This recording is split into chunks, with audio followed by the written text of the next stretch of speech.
Mr. Davis. Good morning, Chairman Vela, Ranking Member Thompson, and members of the subcommittee. Thank you for the opportunity to provide a perspective on the current economic conditions for farmers in Southwest Georgia. I believe this situation reflects what crop producers across the Southeast are currently experiencing. Our family farm raises cotton, peanuts, corn, along with hay and beef cattle in Doerun, Georgia.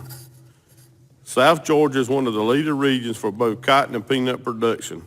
The price outlook for these commodities is bleak, and the economic climate in agriculture makes it difficult for crop producers to remain viable.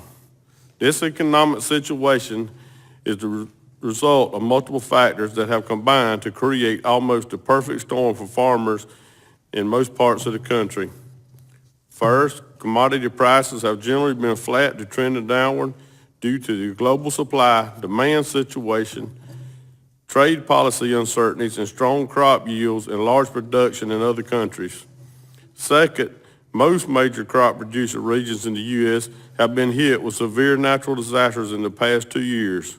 Hurricanes in the Southeast, drought in the Southwest, and flooding in the Midwest. Third, the trade uncertainty and export market disruptions caused by tariffs are harming exports, which are critically important for most commodities.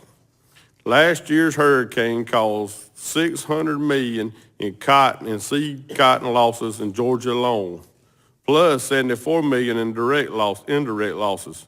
Across the Southeast region, estimates range between $700 and $850 million in cotton and cottonseed losses. While some of last year's crop were salvaged, production was down 40% statewide, and many fields suffered a complete loss. Since the hurricane struck the Southeast last fall, my fellow producers and I, along with our lenders, thought federal assistance would be made available to help offset this historical loss we experienced. Beyond traditional lenders, most of our seed, chemical, fertilizer, and equipment dealers have also extended credit where repayment could be dependent on getting a disaster bill passed. We never anticipated that 7 months post-hurricanes, we would still be left waiting and wondering what will happen. I'm very grateful for the House passing disaster assistance. I want to recognize the leadership and support on this issue by Representative Austin Scott, David Scott, Rick Allen on this committee, and Chairman Bishop on the Agricultural Appropriations Subcommittee. On behalf of my fellow producers, our families, and the rural communities across the Southeast where agriculture is the backbone of the local economies, I implore Congress and administration to resolve the remaining differences to ensure a disaster bill is passed this month.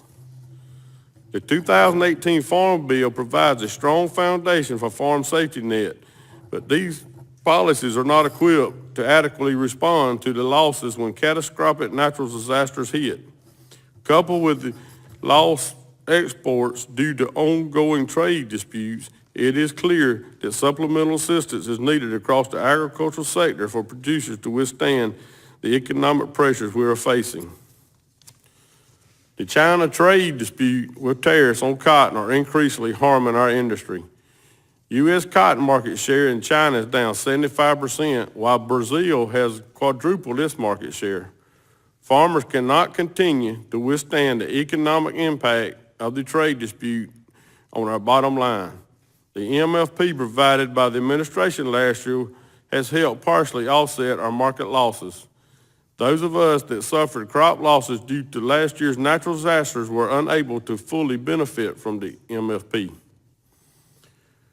For prospects for increased production this year, U.S. cotton must have increased access and market share in China. The cotton industry also strongly supports approval of the U.S.-Mexico-Canada agreement. I believe it is critical for the House Agriculture Committee and Congress to take action by providing the much-needed assistance that will help producers withstand the economic downturn occurring in our sector. Thank you for supporting U.S. agriculture, and I would be pleased to respond to any questions.